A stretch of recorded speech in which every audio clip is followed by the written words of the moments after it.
Mais qu'est-ce qui t'arrive? Tu t'es fait gazer? T'as été en manif? Non, c'est juste que je changeais la litière de mon chat et j'ai pas fait gaffe. Et il y a un petit morceau de litière qui m'est rentré dans l'œil. Du coup, je crois que j'ai une infection.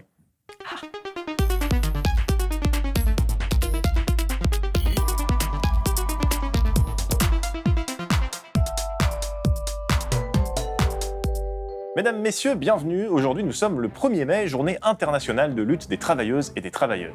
Et pour l'occasion, on a décidé de bousculer le programme des portraits. Et oui, fini le portrait des vieux croulants de la 5e République et de 2-3 femmes. Aujourd'hui, on va vous parler d'une lutte sociale. Et pour une fois, on va pas se rendre dans la capitale, mais dans un endroit mystérieux que les Parisiens appellent les territoires. La cancan, quand Coyote, ce n'est pas pour ces François. Quand ils viennent avec leurs bottes, on leur dit ni ma fouet. Encore aujourd'hui, à Besançon, il y a la forteresse Vauban et Micropolis, mais il y a aussi et surtout l'usine qui fabrique les montres LIP.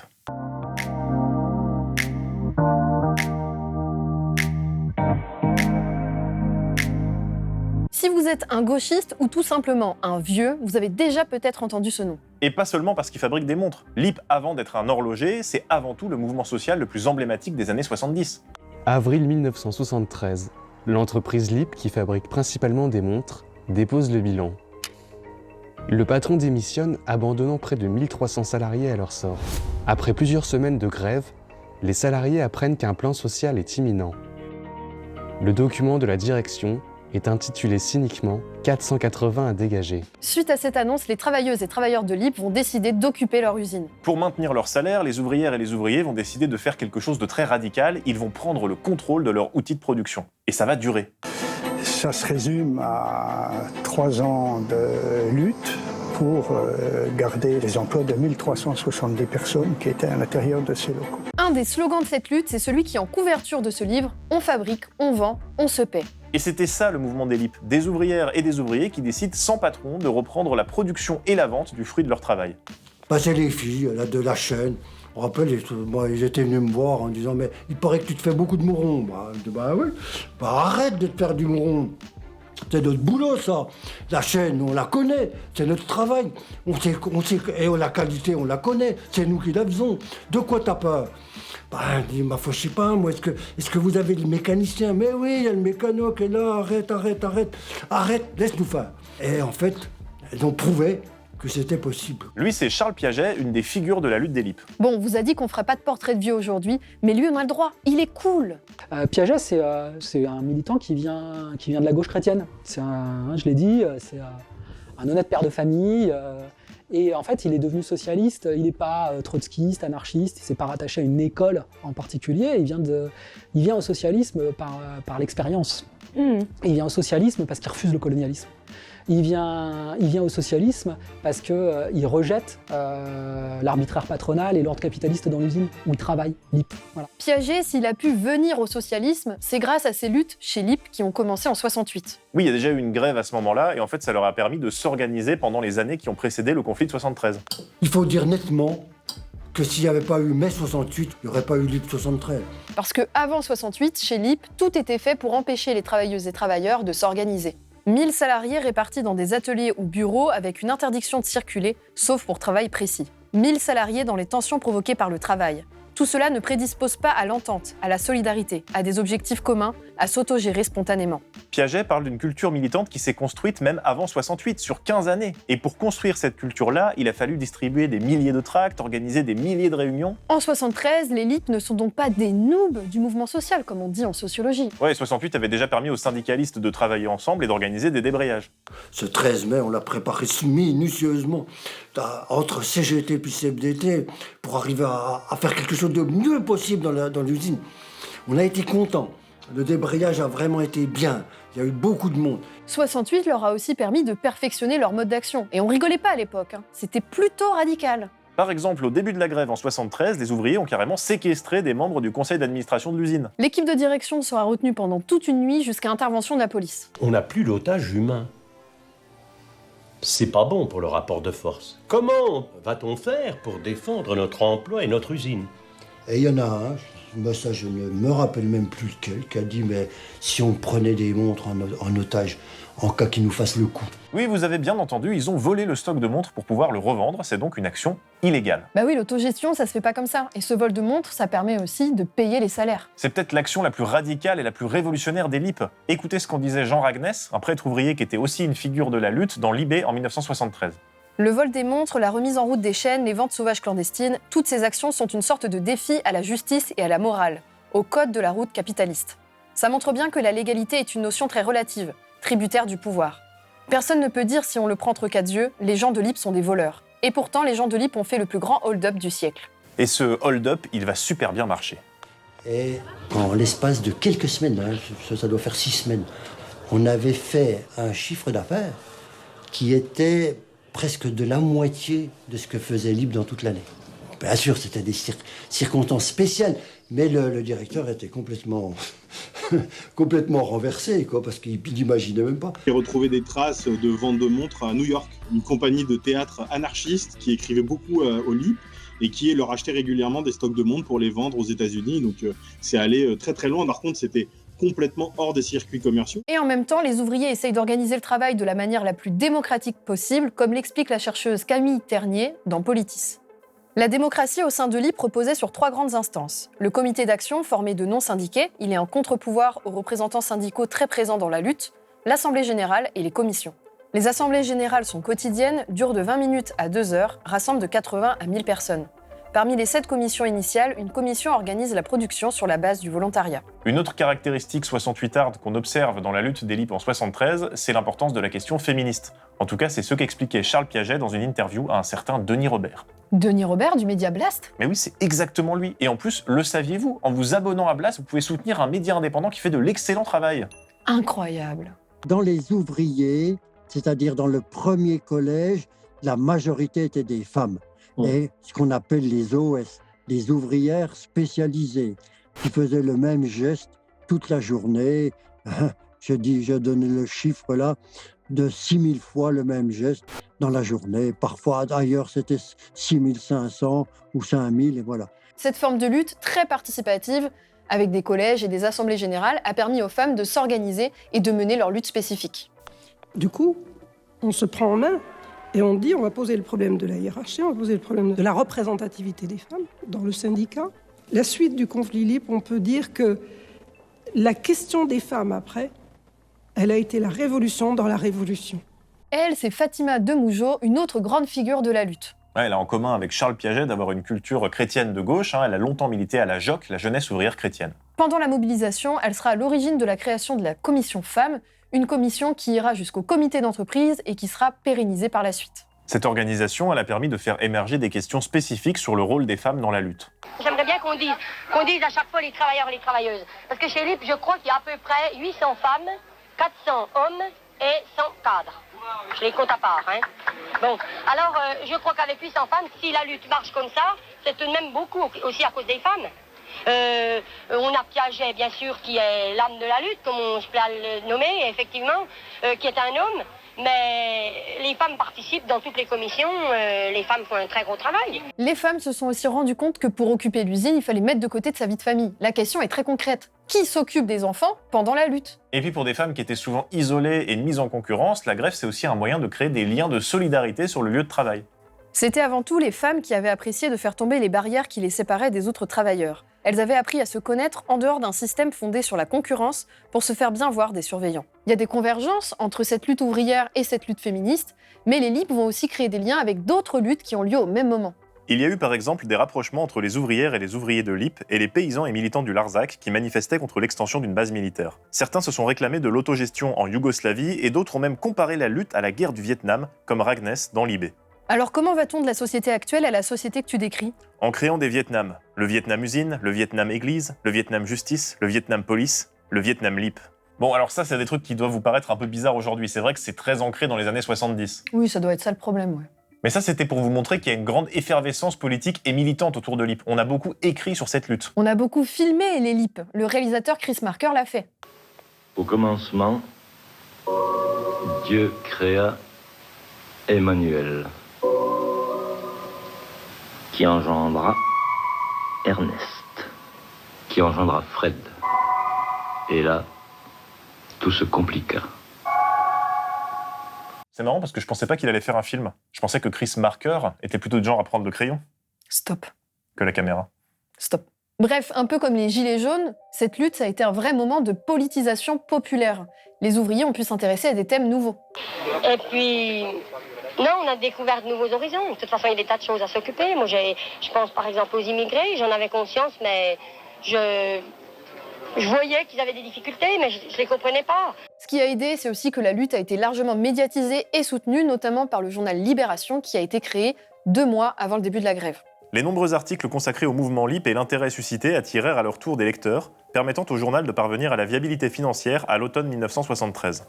Donc sans LIP, vous n'auriez pas eu droit aux chroniques La faute à l'Europe de Jean Quatremer. Et ça, c'est... Hein ? LIP a donc bénéficié du soutien d'une partie de la presse, de la sympathie de l'opinion internationale, au point où une manifestation en leur soutien a rassemblé 100 000 personnes à Besançon le 29 septembre 1973. Il n'y a jamais 100 000 personnes à Besançon normalement. Vous êtes déjà allé à Besançon ? Un samedi soir ? En automne ? C'est l'inverse de 100 000 personnes. Alors cette mobilisation, elle est importante, d'autant plus qu'à l'époque, les politiciens ont encore peur, ils sont traumatisés de mai 68. On n'a encore jamais fait marcher une entreprise si le personnel refuse de la faire marcher. J'espère que certains dirigeants syndicaux se convaincront de cette vérité très simple, faute de quoi il est évident que si le personnel de LIP se refusait à faire marcher LIP, un jour ou l'autre, LIP mourrait de sa belle mort, condamné à la fois par ses anciens dirigeants et par ses actuels ouvriers. Vous l'avez reconnu ? Ah oui, c'est Charles Hernu. Non, c'est quelqu'un sur qui on a déjà fait un portrait. C'est le sympathique Pierre Messmer. Et on voit que le discours, qui n'est pas du tout un discours de soutien au LIP, prend quand même en compte l'utilité des ouvriers, ce qui est loin d'être le cas aujourd'hui. Ouais, parce qu'aujourd'hui, il faut juste remercier les patrons qui prennent des risques en créant des emplois, et puis il faut se dire que le travail, c'est pas une punition. Lorsque tu vas sur une ligne de production, c'est pas une punition, c'est pour ton pays, c'est pour la magie, et c'est ça que vous pouvez rendre possible. Je vous remercie. Mais la magie de la lutte des LIP, elle ne va pas durer indéfiniment. Le 15 octobre 1973, Pierre Messmer déclare un peu hâtivement que LIP, c'est fini. Quelques mois plus tard, en janvier 1974, les accords de Dole sont signés et ils mettent fin à la grève. Un repreneur est trouvé en la personne de Claude Neusgender, un publicitaire. Lui, c'est un patron assez particulier parce qu'il est membre du PSU, le Parti Socialiste Unifié, qui partage des idées autogestionnaires. On vous en a déjà parlé dans l'épisode sur Nicole Notat. Il va essayer de reprendre l'usine avec une gestion plus sociale, mais ça va pas très bien fonctionner, il va se faire dégager par les actionnaires. Un membre de son équipe d'alors pense qu'à LIP, Claude réalisait un rêve intellectuel, être admis par les syndicats tout en étant patron. Il pensait qu'il pouvait être en symbiose avec le monde ouvrier. Naturellement, il se leurrait. Cette recherche de symbiose a causé sa chute. J'ai une culture politique suffisante pour savoir que la collaboration de classe, ça ne se fait pas. Et j'étais dans la classe patron d'entreprise. Et ils étaient dans la classe syndicaliste d'entreprise. Il n'y a pas de coopération entre nous. Oui, ça reste un patron, Neuschwander. Il va pas non plus accéder à toutes les revendications ouvrières. Oui, par exemple, quand Fatima de Mougeot lui demande l'égalité salariale entre les femmes et les hommes, il dit que ça va aggraver les coûts. L'affaire LIP va encore s'étirer sur plusieurs années, avec une nouvelle grève en 1976 après le départ de Neusgender, grève qui va aboutir à la création de coopératives qui vont finir elles aussi par disparaître. Ah là là, mais ces ouvriers, mais ils savent pas gérer une entreprise, alors qu'avec un patron, mais ça se passerait tellement bien. Lorsque tu vas sur une ligne de production... Mais si tout ça n'était qu'un vaste complot. Non mais vraiment, un vrai complot. Pour tuer LIP. C'est en tout cas la thèse que défend Claude Neuschwander dans son livre « Pourquoi ont-ils tué LIP ?» Bon, le titre est assez parlant. Moi, je m'en vais. Je laisse Maudit résumer ce livre toute seule. Elle n'a pas été prévenue. En fait, je peux pas partir à cause du fil du micro. Bon, c'est bon, on peut expliquer la thèse du bouquin ? Oui. Selon Neusgender, la relance se passait bien. Il n'y avait aucune raison économique de licencier qui que ce soit. Pour lui, l'État et le patronat ont délibérément interrompu la relance en suivant un objectif politique clair. Tuer les mouvements ouvriers autogestionnaires.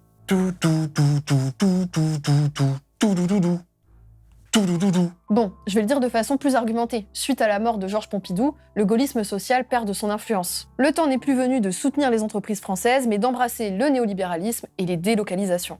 Lorsque meurt le président de la République, la victoire de son rival, Valéry Giscard d'Estaing, dont l'étiquette d'indépendant est un postiche pour ses convictions profondément libérales, met inévitablement en porte-à-faux celui qui avait pu reprendre LIP grâce à Jean Charbonnel, figure du gaullisme social. Les libéraux, au sein de la droite du patronat du gouvernement, ont gagné. Ils ont eu ce qu'ils voulaient depuis 1973, la mort de Lippe. Quant au mois de septembre 1975, la crise du pétrole a amené François Sérac, président du patronat, et le Premier ministre de l'époque, un certain Jacques Chirac, à considérer qu'il allait y avoir un impact sur les entreprises, des fermetures d'entreprises et autres. Ils se sont dit, si on ne fait rien, ces entreprises vont être autant de petits Lippe. Ils ont donc fait le choix politique de casser Lippe.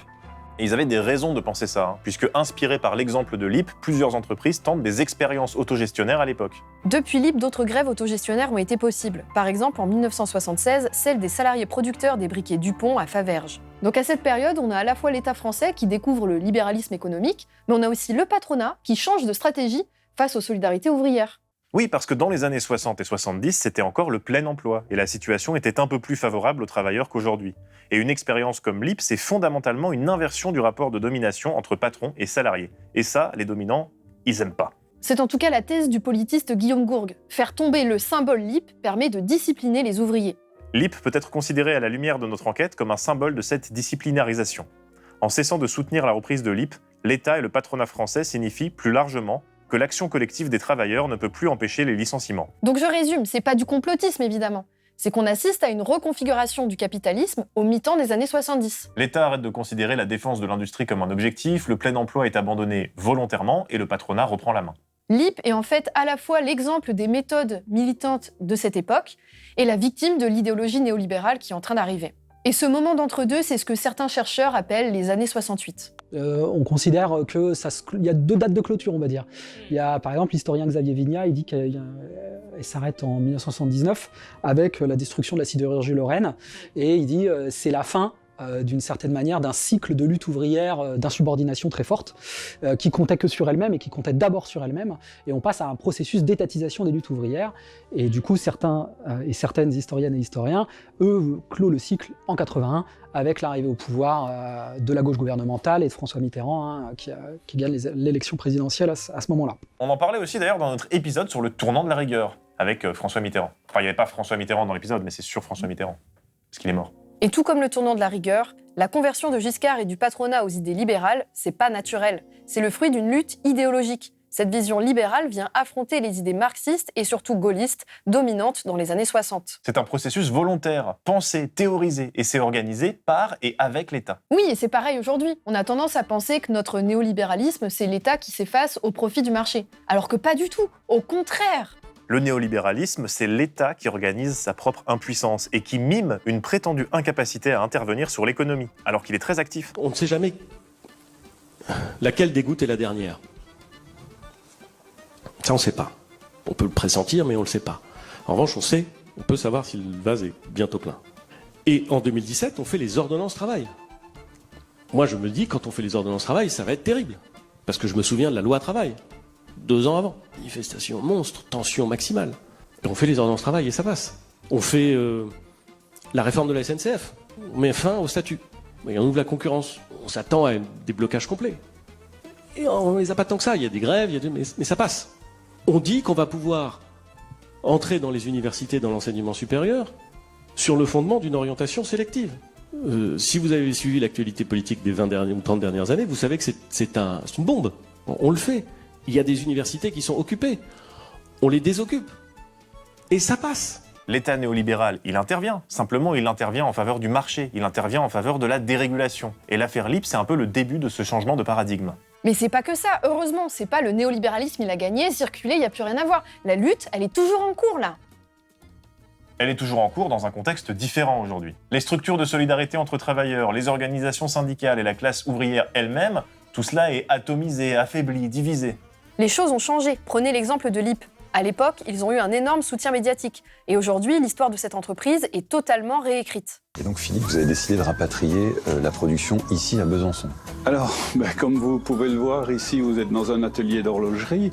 La partie assemblage est la partie principale de notre activité ici à Besançon. C'est-à-dire que nous avons des composants. La montre est constituée de différents éléments fabriqués par des sous-traitants. Et nous assemblons ces produits ici dans l'atelier à Besançon. Dans cette émission, présentée par Stéphane Bern, on passe très vite sur l'histoire sociale de LIP pour se concentrer sur la success story du brave patron qui relocalise pour faire du Made in France. Alors que la lutte, bon, c'est vieux, et puis ça a fait divorcer Raymond. Il y a donc eu une séparation qui s'est faite très rapidement avec mon épouse, et toute ma famille m'a rejeté. Pourtant, des luttes d'autogestion, des ouvriers et ouvrières qui reprennent leur usine, ça existe toujours, et parfois ça marche.